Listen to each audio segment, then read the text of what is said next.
avant même de penser à entrer dans une concession ou à cliquer sur « Acheter maintenant » sur un site automobile.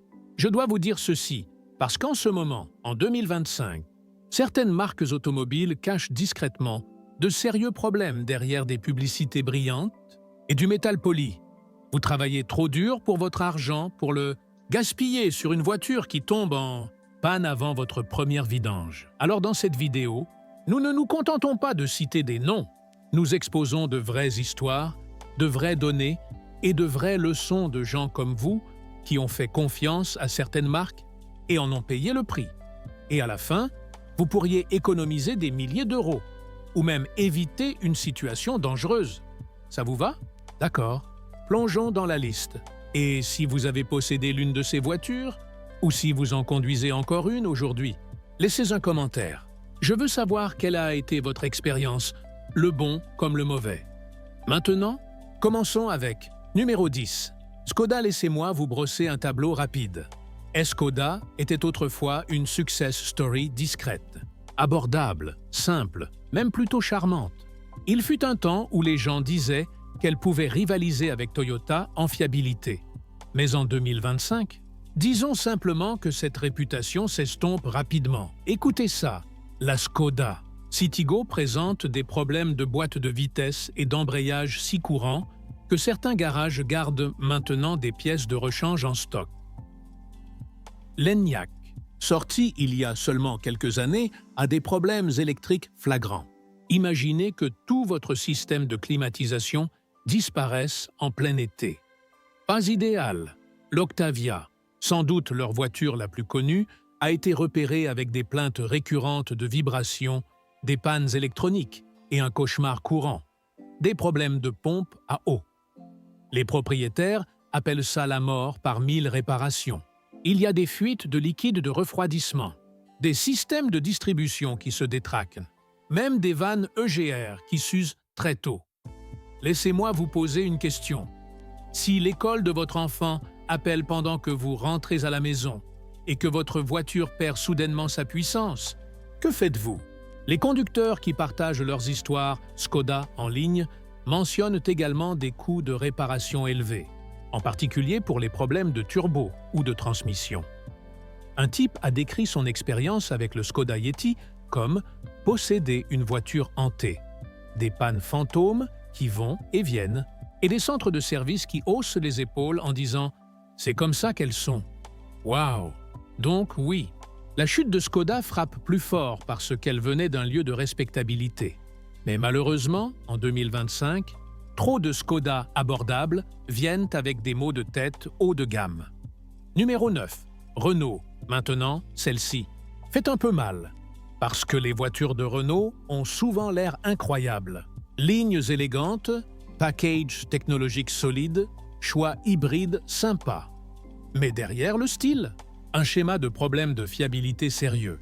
Surtout avec les boîtes de vitesse et l'électronique. La Renault Tarkana coûte environ 30 000 €. Mais les propriétaires signalent des pannes bizarres. Des choses comme des dysfonctionnements de boîtes de vitesse, des électroniques bloquées et des crashs système complets. Imaginez que votre voiture bloque simplement ses roues sur l'autoroute, puis s'éteigne complètement. Et ce n'est pas de la fiction. Nous avons vu des rapports directs où les gens disent que c'est exactement ce qui s'est passé. Une femme a raconté comment sa Renault Austral est tout simplement morte en plein trajet, avec son enfant dans la voiture. Direction disparue. Freins disparus. Tout éteint. Et quand vous faites enfin remorquer la chose, devinez quoi? Le concessionnaire dit « ça ne l'a pas fait pour nous. On ne peut pas vous aider ». C'est peut-être la phrase la plus effrayante en matière de propriété automobile. Si vous pensez quand même à une Renault, je comprends. Ces voitures roulent confortablement. Il y a quelque chose d'indéniablement doux en elles. Mais êtes-vous vraiment prêt à jouer à la roulette russe? Numéro 8. Fiat D-Accord. Laissez-moi vous demander. Quand vous entendez Fiat, qu'est-ce que vous imaginez? Probablement une de ces petites voitures urbaines mignonnes qui se faufilent dans les rues européennes animées, non? Mais sous ce charme se cachent des frustrations. La Fiat 500X, par exemple, est équipée d'un moteur turbo 1.4 multi-air. C'est original, c'est sûr, mais fragile comme du verre. Les problèmes de turbo sont bien connus, surtout après seulement 50 000 km. Ensuite, il y a la version électrique de la Fiat 500. Ça a l'air moderne, écologique, avant-gardiste, jusqu'à ce que la voiture décide, toute seule, de s'arrêter en pleine conduite. Les voyants du tableau de bord deviennent fous, les systèmes tombent en panne, et 10 minutes plus tard, boum, elle est de retour comme si rien ne s'était passé. Vous avez déjà eu un ami qui vous ignorait constamment, puis revenait en agissant comme si rien ne s'était passé? C'est ce que cette voiture donne comme impression. Et si vous pensiez que c'était juste un cas rare, non, des dizaines de propriétaires signalent des pannes presque identiques. Le pire, le support de Fiat n'a pas de réponse. 6 mois, aucune solution. Ne parlons même pas du Fiat Ducato qui semble traiter les pannes comme une invitation à une fête. Défaillance de transmission, défaut de chaîne de distribution, et Dieu vous aide si vous devez passer par leur système après-vente. Les gens disent qu'ils sont transférés entre garages, comme une partie de patates chaudes. Curieux, avez-vous déjà dû poursuivre un problème de garantie pendant des semaines? Dites-le moi dans les commentaires. Je parie que les conducteurs Fiat connaissent trop bien cette douleur. Numéro 7. Volkswagen a oui. Le badge qui signifiait autrefois précision allemande. Maintenant, c'est compliqué. Volkswagen se vend toujours bien pour une raison. Sur le papier, ils offrent de super moteurs et beaucoup de modèles au choix. Mais sous le capot, l'histoire change. Les boîtes DSG, ce système à double embrayage sportif, ont été appelées « l'enfant problème » par certains mécaniciens. Mouvements saccadés, défaillance prématurée de l'embrayage et factures de réparation qui frappent comme un train de marchandises, les anciennes VW Golf avaient des problèmes de courroie de distribution et une électronique qui semblait allergique à l'humidité. Vous penseriez que ça s'améliore, mais même la Golf 8 a des défauts de suspension, des bugs électriques. Et oui, encore des problèmes d'embrayage.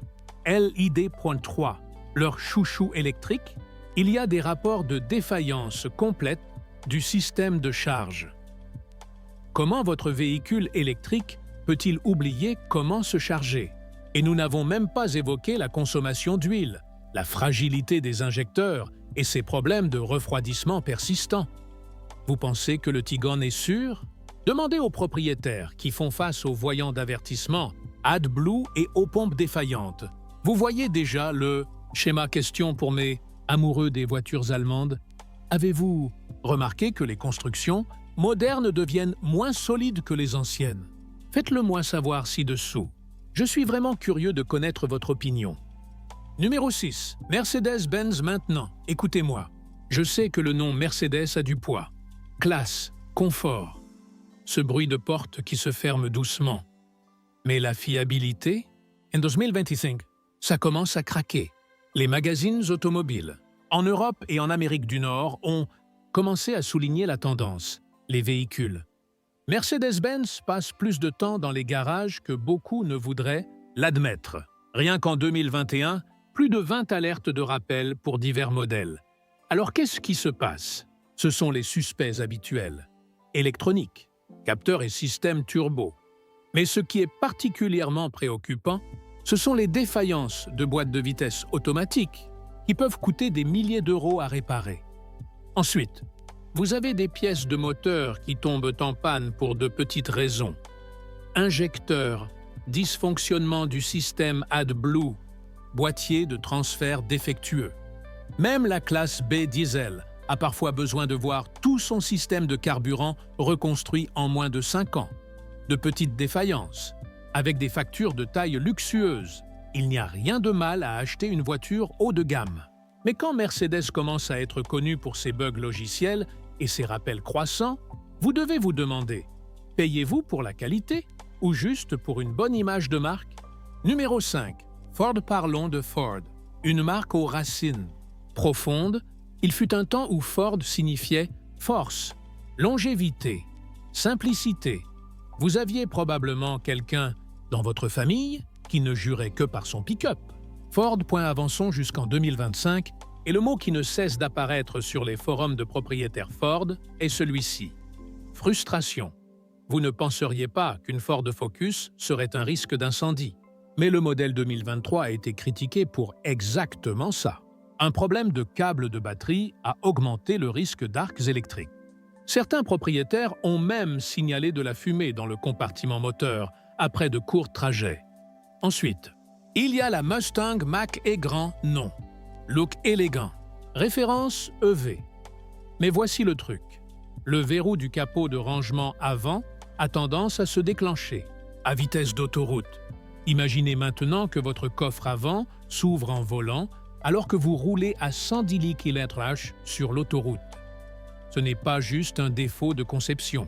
C'est terrifiant. Même sur quelque chose de pratique comme la Ford C-Max, c'est la mort par 1 million de problèmes. Problèmes de vanne, EGR, électronique instable, défaut de turbo et fuite de carburant imprévisible. Et oui, le moteur 1.0L EcoBoost, autrefois la coqueluche de Ford, a commencé à montrer son âge. Les défaillances du système de refroidissement ont été liées à des scénarios de fusion du moteur. 1 minute, vous conduisez. La suivante, vous regardez la voiture vous dire de vous arrêter. Quelques secondes avant qu'elle ne meure. Maintenant, j'aimerais dire que ce sont tous des incidents isolés.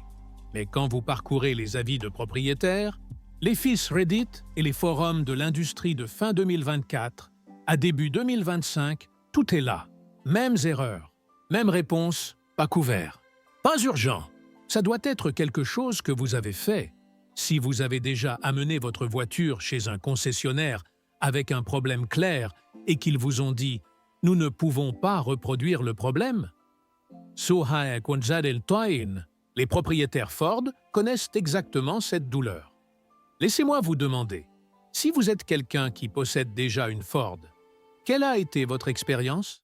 Était-ce sans problème ou vous identifiez-vous à l'un de ces signaux d'alarme? Déposez-le dans les commentaires. Votre histoire pourrait en sauver un autre. Numéro 4. BMW maintenant, celle-ci pourrait décevoir beaucoup d'entre vous. Je comprends. BMW a du style.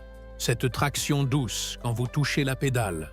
La façon dont l'habitacle vous enveloppe juste comme il faut, mais en 2025, le badge ne vous protège pas des pannes. Écoutez, BMW a des problèmes de chaîne de distribution depuis la série de moteurs N47. C'est un vieux bagage. La plupart pensaient que le problème avait été résolu. Mais ce n'est pas parti.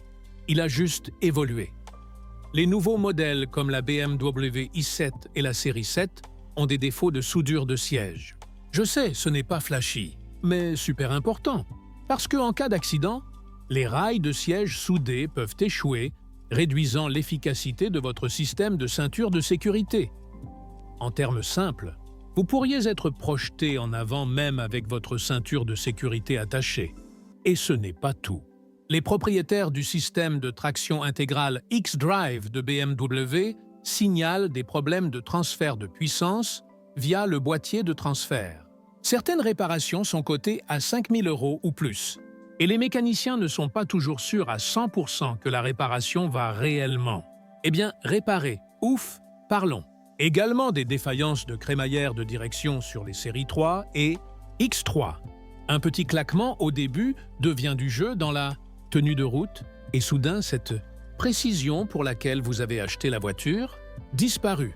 Ensuite, vous passez au diesel, où les défaillances de turbo et les problèmes d'injecteurs sont de retour en force.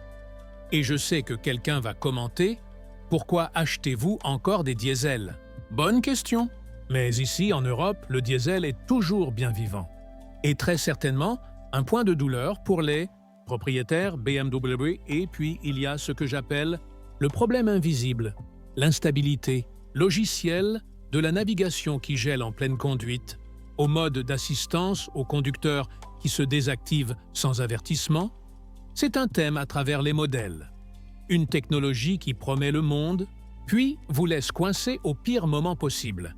Et peut-être le pire de tout, le service client de BMW autrefois loué pour son excellence, de plus en plus de gens disent maintenant qu'il est condescendant, lent et difficile à tenir responsable à moins d'être sous garantie et très persistant. Question rapide. Si vous avez possédé à la fois une BMW plus ancienne et une nouvelle, laquelle vous a donné le plus de problèmes? Je suis vraiment curieux. Parce que pour une voiture de conducteur, il semble y avoir un peu trop de drames qui se passent au volant. Numéro 3. Nissan allons vers l'Est, vers Nissan, une marque née au Japon, éclipsée par Toyota et Lexus en matière de fiabilité. Voici la partie difficile à avaler. Nissan n'est pas si loin des grands noms japonais en design ou en innovation. Mais la fiabilité mécanique, elle n'est tout simplement pas là. Le moteur 1.2 DIGT a un défaut de segmentation. Non, pas le genre que votre ordinateur affiche. On parle de pièces internes du moteur qui s'usent trop rapidement. Cela conduit à une compression réduite, des performances lentes et finalement, boum, remplacement du moteur.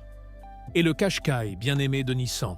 Il peut ressembler à la voiture familiale parfaite, mais dans les coulisses, il y a une liste louche de coûts cachés. Défaillance d'embrayage, faiblesse de turbo, colmatage de filtres, injecteur défectueux et usure de suspension incroyablement rapide.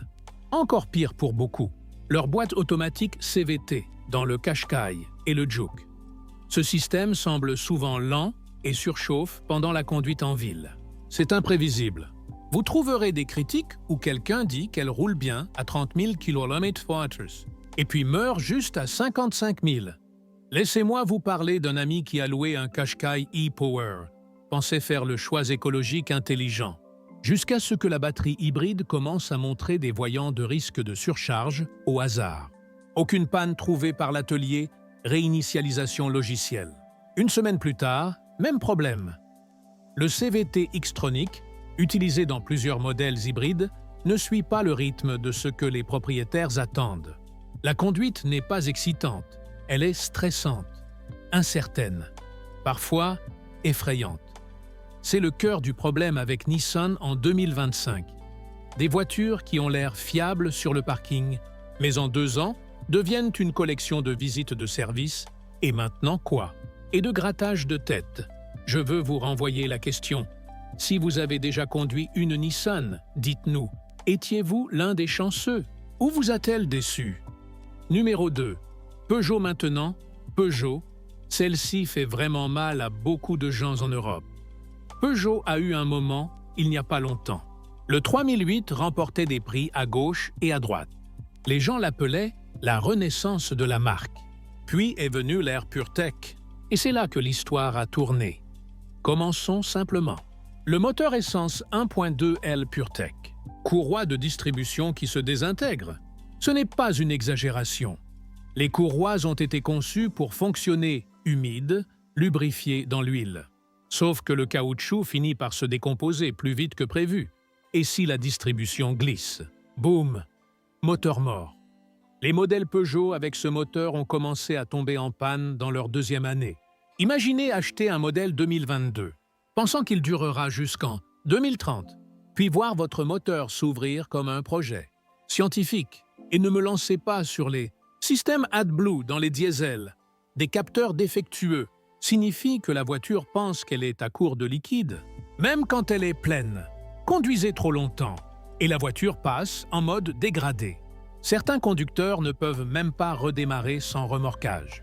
Demandez autour de vous, ça se passe partout.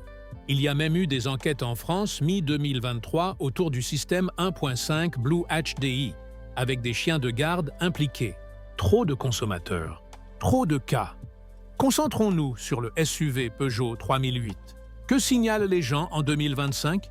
Patinage d'embrayage, injecteur diesel défaillant, système d'infodivertissement défectueux et défaillance de distribution juste après l'expiration de la garantie. Sans parler de ce problème distinct de surconsommation d'huile moteur. Un conducteur a écrit « J'ai fait la pointe d'huile tous les 3000 km ». Peugeot a dit que c'était normal. Pourquoi ne le répare-t-il pas? C'est le problème là. Les marques automobiles qui rejettent la faute. Alors si vous vous demandez « Devrais-je prendre une Peugeot d'occasion maintenant pendant que les prix sont bas ?» Je dirais honnêtement « Allez-y prudemment ». Ou mieux encore, ne le faites pas. Numéro 1. Citroën et DS alors, nous y voilà. La première place. Pas parce que cette marque est la pire, mais parce qu'elle parvient à vous décevoir à tous les niveaux. Ingénierie, fiabilité, support, confiance, Citroën et DS. Marque sœur sous Stellantis, tout comme Peugeot. Mais d'une certaine manière, le taux de défaillance ici est encore pire. Et si vous avez eu le malheur de posséder un modèle récent de l'une ou l'autre, vous savez probablement exactement ce que je veux dire. Commençons par l'éléphant dans la pièce. Le moteur 1.2L PureTech encore. Le même qu'on a vu chez Peugeot. Et oui, même défaut catastrophique. La courroie de distribution qui se décompose à l'intérieur du système d'huile, se déchiquetant comme des brins de caoutchouc mou. Dans de nombreux cas, cela conduit directement à une défaillance du moteur. Certains en aussi peu que 30 000 km. Et c'est là que les choses commencent à devenir désordonnées. Parce que le service client Citroën, vous pensez qu'ils vont le couvrir sous garantie? Pas à moins que vous puissiez prouver, avec du sang, de la sueur et des échantillons d'huile, que vous avez suivi chaque petite règle d'entretien, à la lettre. Même alors, les concessionnaires haussent les épaules.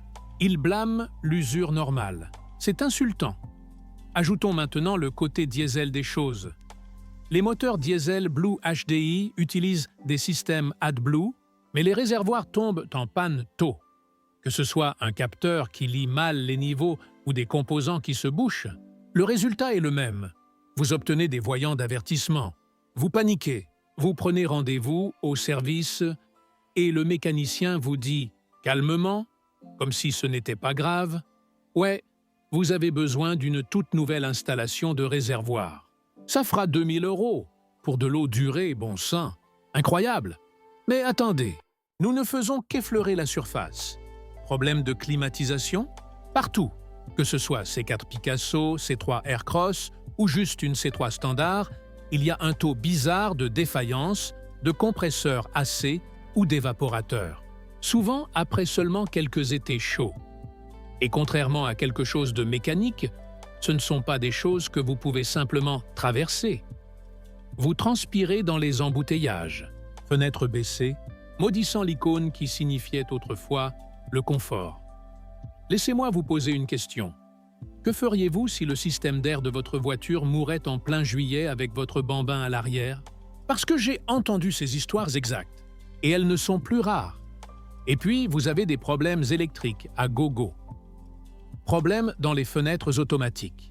Voyants d'avertissement qui apparaissent au hasard et disparaissent. Caméras arrière qui gèlent en marche arrière. Les modèles Citroën sont décrits avec désinvolture par les propriétaires comme ayant des problèmes fantômes. Aucune rime. Aucune raison. Juste le chaos. Regardons des modèles spécifiques. Citroën Berlingo 2N3. Problème d'injection, embrayage, pannes AdBlue, régulateur de fenêtre et panne de turbo. Ce n'est pas une liste. C'est une phrase que vous espérez ne jamais voir sur votre facture de réparation. Citroën C3 Picasso, autrefois une voiture familiale urbaine amusante, maintenant brisée par des rapports de problèmes de vanne EGR, effondrement de suspension, usure prématurée des pneus et dysfonctionnement bizarre du tableau de bord.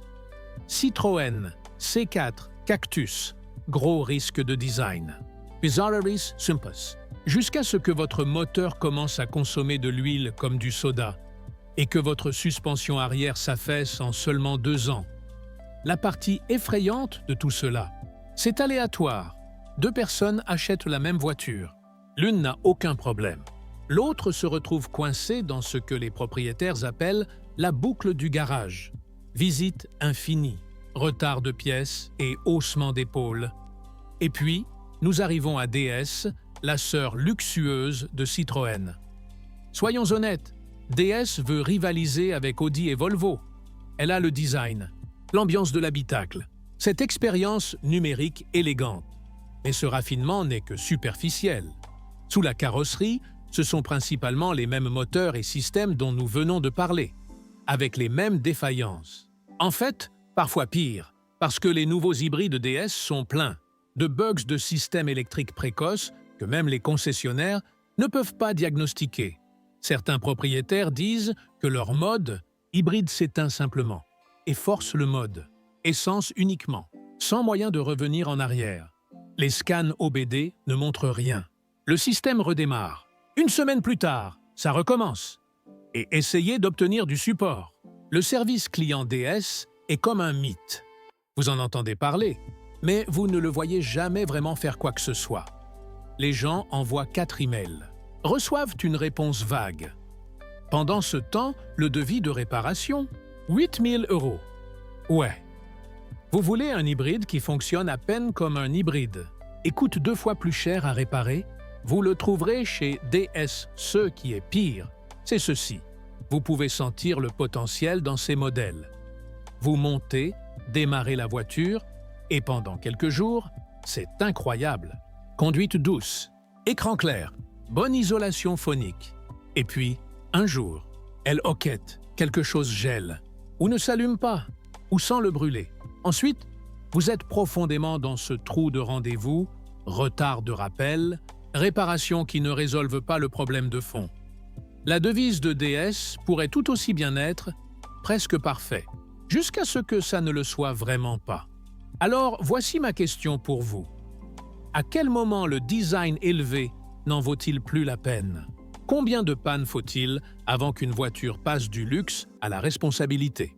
Déposez vos réflexions ci-dessous, surtout si vous avez possédé une Citroën, une DS ou quelque chose de Peugeot. Votre avis compte plus que vous ne le pensez. Réflexion. Finals 2025 ressemble à l'année où les prix des voitures augmentent, tandis que la fiabilité continue de baisser. Nous avons franchi cette ligne étrange où les voitures sont essentiellement des ordinateurs sur roues. Mais le logiciel a été écrit à la hâte. Plus de technologie, plus de complexité, mais moins de confiance que votre voiture fonctionnera simplement un mardi matin au hasard. Et le pire? Certains problèmes ne sont même pas dangereux, ils sont juste épuisants.